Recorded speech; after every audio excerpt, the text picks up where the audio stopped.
Hola, hola, muy buenas tardes. Bueno, aquí nos estamos encontrando con la experta número 5, que es nuestra invitada para esta pequeña entrevista. Y bueno, cuéntenos, usted dígame su nombre y a qué se dedica. Buenas tardes, Ariángela, y muchas gracias por esta oportunidad. Mi nombre es Diana Conrado, soy comunicadora social de profesión y docente en INSIL en algunos cursos relacionados con innovación, retail y medios digitales. Excelente, excelente. Bonita profesión, profesora.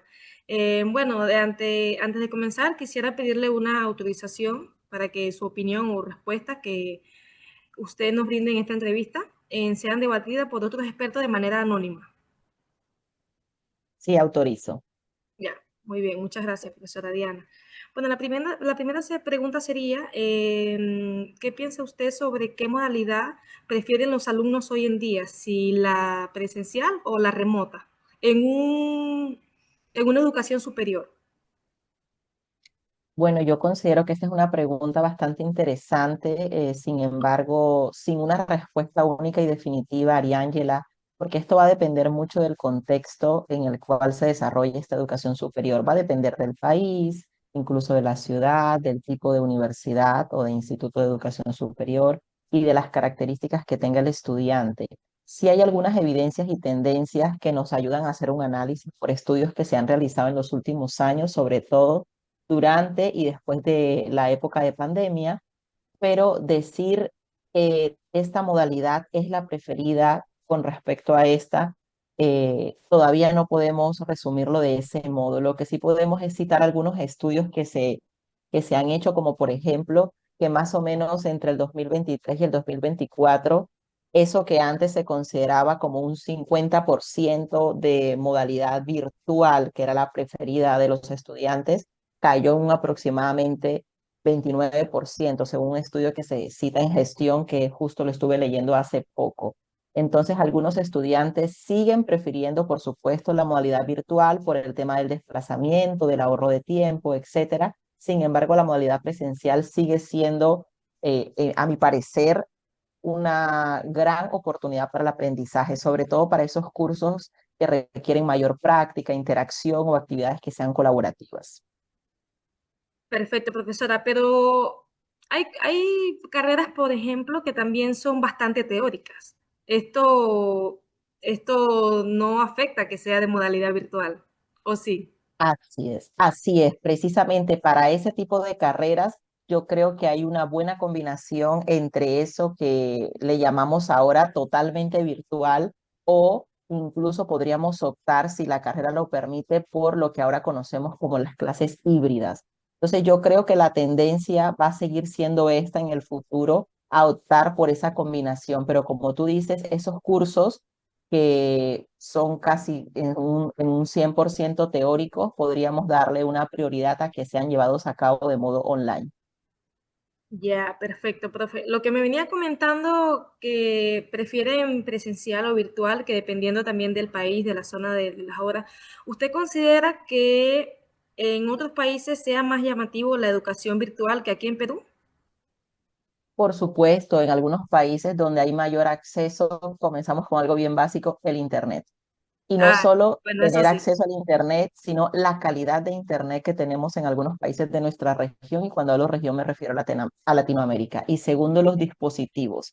En algunos países los adolescentes y niños comienzan a tener contacto con tablets, y no me refiero a papá y mamá que se los compra, sino instituciones educativas, colegios o escuelas preuniversitarias, donde el estudiante ya entra en contacto con tablets, laptops y computadoras versus algunos países de Latinoamérica donde los estudiantes entran en contacto con estos dispositivos recién en educación superior, porque no hay acceso, porque en casa no se tienen o porque las instituciones educativas mismas no cuentan con estos dispositivos. Perfecto, profe, muchas gracias. Muchas gracias por sus respuestas. Bueno, vamos a continuar con la segunda pregunta. O bueno, vamos a aplicar las dos preguntas en una. ¿Usted en cuál cree que considera que el alumno o los adolescentes hoy en día aprenden más? ¿En la virtual o la presencial? ¿Y cuál sería la tendencia a futuro? estaríamos hablando de aquí a unos 5 o 10 años. ¿Qué modalidad usted piensa que sería la más tendenciosa a futuro y en cuál cree que el alumno aprendería más?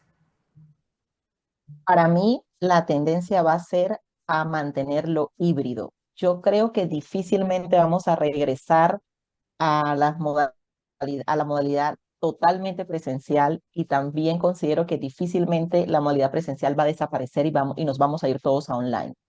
Y una percepción Uy, muy personal, porque dicto clases en ambas modalidades, es que el estudiante aprende dependiendo de sus características. No puedo decir, los estudiantes aprenden más en modalidad presencial porque tengo estudiantes en el aula que se duermen.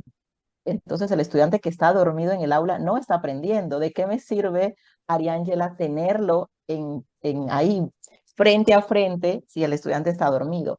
Como también tengo estudiantes que necesitan ver al profesor o a la profesora, que necesitan interactuar, que necesitan compartir, escuchar saberes de sus compañeros, versus estudiantes que en modalidad virtual, por supuesto que su proceso de aprendizaje es súper valioso, versus estudiantes que están conectados virtualmente y están acostados. Entonces, no prenden cámara, no participan, por lo tanto, tampoco podemos decir el estudiante está aprendiendo.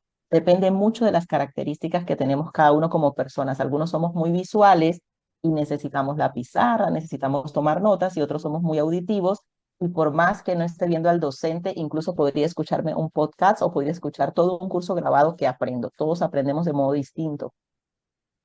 uy, profesora, una respuesta como complicada.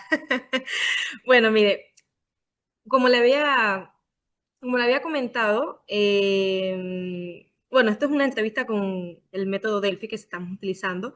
Y bueno, vamos a opinar un poquito, que tiene que ver un poco con lo que usted me ha dicho ahorita, sobre los expertos que ya había entrevistado anteriormente a usted. Sobre la primera pregunta, que se refiere a sobre si el alumno prefiere modalidad presencial o remota, el experto número uno me había dado una respuesta que prefiere más la presencial porque tienes más interacción con los profesores y la virtual tienes mucha distracción. El experto número dos me dio una respuesta como muy 50 y 50, donde en ambas se aprenden, solo depende las ganas y la intención que tenga el alumno. Por eso prefieren, o sea, puede irse muy bien por la presencial o irse muy bien por la remota en este caso. El experto número 3 es una docente que da clases de idiomas. Ella dice que para su curso, o sea, para su carrera, en sus alumnos o tiene muchos alumnos allegados a ella que prefieren la modalidad online por el tema también de trabajo, de estudio, y bueno, que es un curso también como complicado, el tema de idiomas sabemos que es complicado, el inglés, ella dicta inglés y portugués. Este, y el experto número 4 me había comentado también que los alumnos hoy en día en Perú prefieren la modalidad presencial, pero cuando es un tema internacional, también es un docente que da clases en tema internacional, prefieren lo que es la modalidad virtual por el tema de los allegados y que, o sea, que no pueden mantenerse acá en la ciudad. Usted está, digamos que aquí está como un 50 y 50. Usted tiene el desempate de la opinión. ¿Qué percepción tiene sobre la respuesta de los otros expertos? Gracias por esa responsabilidad, Ariángela, del desempate. Yo creo que me inclino más por la opinión del experto o de la experta número dos, que considera un 50 y 50 que va a depender de las características, y por supuesto que aplaudo la opinión de la experta número cuatro, la docente de idiomas, porque si bien todos podemos estudiar idiomas en diferentes edades, la tendencia de buscar profesionalizar un idioma es más para los estudiantes que están saliendo del colegio, de la universidad o quienes están postulando a cargos gerenciales, donde ya te piden no solo un inglés escrito, sino un inglés hablado y certificado. Entonces, yo considero que depende del curso que se está llevando, la modalidad va a ser la más adecuada acorde también a la característica del estudiante. Y me llama la atención lo que me decías del experto número cuatro. que resalta que en otros países los estudiantes prefieren más la modalidad virtual, por supuesto. Cuando hablamos de un traslado a un ente educativo que te queda lejos, que hay tráfico, que no combina y no coincide con tu horario laboral, por supuesto que la modalidad virtual va a ser un plus. Pero cuando hablamos de un curso, como decíamos al inicio de la entrevista, que requiere de práctica, interacción, incluso de ese roce en persona con estudiantes y con el docente, la modalidad más elegida va a ser. Ahora, si tú me dices, profesora, pero tiene que desempatar, usted tiene que decir cuál es la modalidad elegida, yo siempre voy a aplaudir la presencialidad, Ariángela, porque yo Muy creo que hay bien. que seguir humanizando todos los procesos de aprendizaje, los procesos de trabajo. En todas las compañías o en casi todas las compañías, las labores están siendo desarrolladas por personas. Más allá que tengamos inteligencia artificial, que tengamos robots, que tengamos máquinas, estas están siendo programadas, enseñadas y están siendo guiadas por personas. Entonces, si podemos humanizar la educación y los procesos, por supuesto que yo lo voy a aplaudir. Profesora, pero el experto número 4 me había, me había comentado también que, o sea, la modalidad presencial y la modalidad virtual, porque le había hecho una pregunta si un curso tiene más peso o no, de acuerdo a la modalidad que se lleve. Y me había dicho que no, porque él daba en clases virtuales en una universidad en México y que tienen el mismo valor de la clase que da presencial el profesor en la universidad. Solo que, o sea, sabemos que la modalidad remota o virtual ha venido de la pandemia. Entonces, él me había comentado a mí, que era también lo que usted opinó hace ratito, que hubo una mala organización o una mala planificación al momento de dar las clases, porque él dice